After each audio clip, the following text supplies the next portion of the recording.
When you make the decision to hire somebody new, it's typically because you have too much going on in the business. You need extra capacity to do that work. Maybe you or your existing team members are feeling the pressure and you're just not being able to perform at your best because you simply have too much going on. This new person should then reduce the stress and pressure on you and your existing team.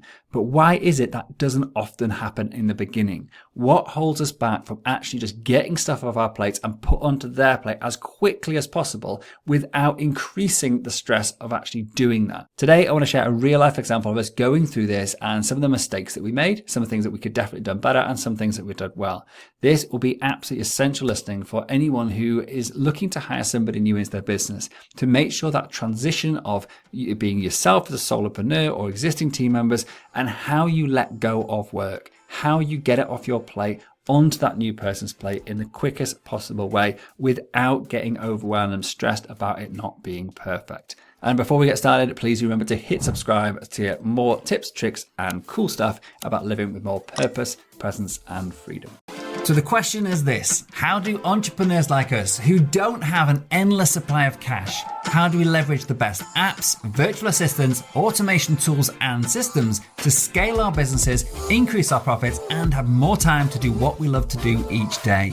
That is the question, and this podcast will give you the answer. My name's Dr. Steve Day, and this is Systemize Your Success. Okay, so today has been inspired by real life events in our business recently. Today was our new marketing assistant's day one, and it's an exciting time we've been waiting for a number of weeks, and my marketing manager has arguably been waiting for this for months. She's felt the pressure for quite some time. Eventually, we decided, yes, now is the right time to bring someone else in. She can take over copywriting tasks. She can take over a lot of the repurposing of content, looking more into things like SEO and getting into a bit more deeper stuff and in areas which my existing marketing person doesn't feel are her highest strengths.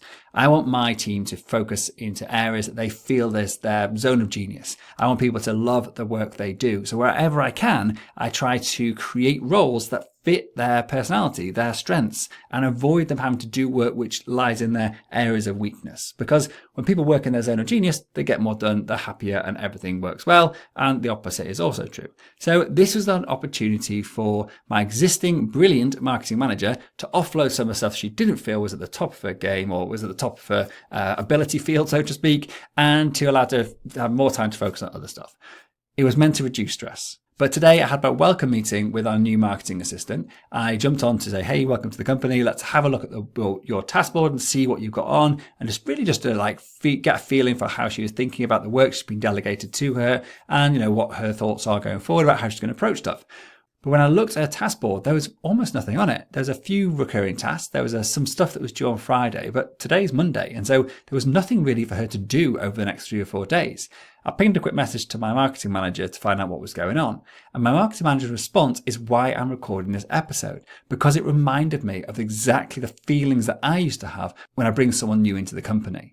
My feeling was that things had to be good enough to delegate that to somebody so they can get on with it without my involvement. That's sort of like one of the mantras about like creating systems, about creating operation manuals, about documenting tasks. It's like, how can I eliminate the dependency on key persons within the business? Like that is an absolute gold standard for systems. But the reality is that often when our staff are overwhelmed, when we just come up with new ideas too often, when we haven't got time to really document really efficiently and keep things up to date just because of the pressures of running a normal business, that things aren't often as polished as they could be. Von, my marketing manager, wanted to hand over stuff in a way that made sense. It didn't overwhelm, that it wasn't confusing, that it was complete, it was polished, it was nice. But that's not the reality. That's not where we're at. And the reason we're not at that point with Von is because she's so overwhelmed with all the stuff she's trying to do. So why in her mind does she feel that she's now going to suddenly out of nowhere find the time to do something she's really, really struggled with for the past X number of months? It's not going to happen, and it's not fair to assume that Von would suddenly find this additional time to finish off all this documentation that hadn't quite been done in the past. And in fact, that wasn't my expectation. My expectation, which I hadn't communicated well enough to Von, and that's me as the manager or the leader, if you like, this was my responsibility to do this, and I don't think I did it so well, was to coach Von to say, the reason we're bringing this person in is to take off all of this work that you haven't had time to document properly. It means that when you hand over this work, it's not going to be polished. There's going to be questions. You're going to have to support this person as they're actually starting to do it. But then once they've got it, once they've been through the process a couple of times, they're going to become the expert. They're going to have more time than you ever did to be able to focus on this stuff. That's the reason we're hiring them in. And then once they've got it, once they know it and they've made it their own, they can add value to it and then they can document it fully. They are the one that can then record the polished videos and they can put the operation manuals together and they can build the process pipelines, whatever else they need to do to make this into an absolutely polished, systemized process. That's why we're hiring them. We're not expecting you with this work that's been sat on your plate for X number of months that you haven't had the time to do like real deep dive on the system side of stuff. You're never going to find that time. So holding back because you feel it's not quite polished enough is actually counterproductive. It's actually going to be making this whole situation more stressful instead of doing what we're meant to be doing, which is immediately reducing the stress on your plate. It was so obvious in hindsight that I should have had that conversation before this person had arrived. It should have been 2 or 3 weeks ago when we started the hiring process to speak to Vaughn about how is she intending to hand stuff over? Like, what are her thoughts about her existing work? What needs to be done so it's ready to be handed over? And actually start that process, like getting her mindset into about this idea of delegating stuff that isn't quite perfect, and start that work much, much earlier on to allow her to do this far more seamlessly and easily to actually, as I said, to get that result of reducing stress immediately and not actually adding to her workload.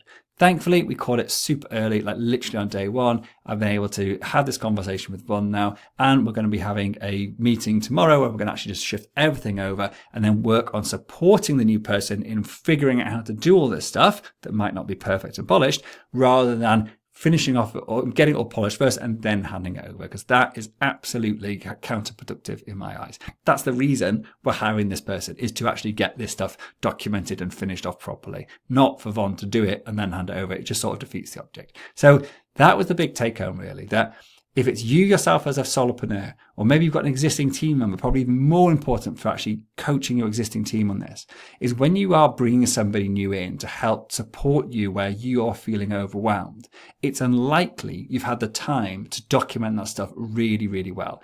It's very unlikely it's going to be polished and you're going to have videos and checklists and operation manuals all set up for it. Because if you did have time to do all that, you probably wouldn't be overwhelmed. So we've got to just accept that when we hand stuff over sometimes, it's not going to be perfect. It may still need some work. It may be version 2 when actually in reality we're on version 5. And it may involve some actual hands-on training. That can be in the form of jumping on a Zoom meeting when you hand something over and talking through stuff. Maybe making some on-the-fly updates to checklists, like just to actually say, oh, actually, yeah, we've changed that now. We don't do that anymore. We do this. Like just having a real conversation with somebody, like doing that at the time we hand stuff over and then letting them figure it out and come back with questions is totally the way it's got to be. We can't find time that doesn't exist to polish and finish everything off in terms of systems and documentation before we hand it over, because we don't have that time, and it's got to come from somewhere. So that's the big take home from today, is you don't need things to be polished before you hand them over. Just make sure you're there to support the person as they're going through it. And this is actually a key thing, is like the over-engineering or spending too much time on like creating systems yourself before you hand them over has also a secondary negative effect.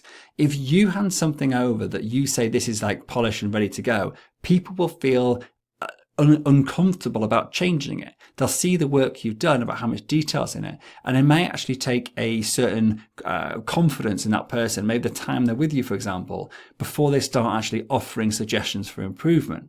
Whereas if you hand over something that's sort of half finished, that's just a skeleton of an idea, or, you know, it's sort of like a work in progress, and you say, look, I want to work with you on creating something fantastic from this, like this blueprint, if you like, or this skeleton of a task.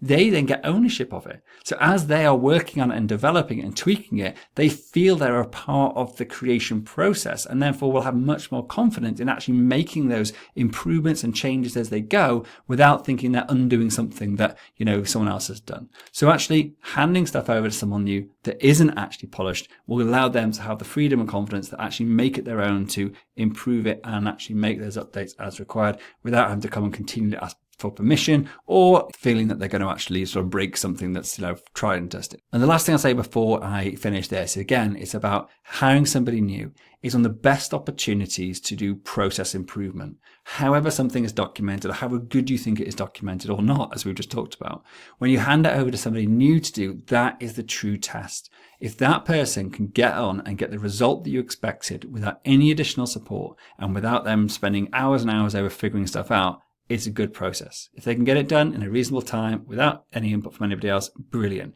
If not, it's a great opportunity to actually do some improvement and make it so that actually next time it can be handed over seamlessly. And also it's an opportunity for someone to come in with a fresh pair of eyes and maybe add additional ideas, improvements, or just say how things could be simplified, because often when we ourselves create guides or processes or documentation for our tasks, we forget how much we know. We forget all the stuff that we've spent, years or decades even on actually developing and learning. And all of that stuff is sometimes missing when we're actually creating guides or operation manuals or systems. Having somebody brand new come in opens up all those things we've missed because we just assume that everybody knows them, and it gives the opportunity to really make things far more concrete and easier to follow going forward. So that's it. That's my tips and tricks for basically bringing someone else in, making sure you're handing stuff over without overthinking about it, using this as a case to get that person to help with process improvement, for documentation, and actually develop your processes as you're going through this process of training the new person to do the work in your business. Cool, that's it for today. Thank you so much for listening. Please do remember to hit subscribe to get more tips, tricks, apps, and cool stuff on how to live with more presence, purpose, and freedom. And I look forward to seeing you next time. Thanks very much.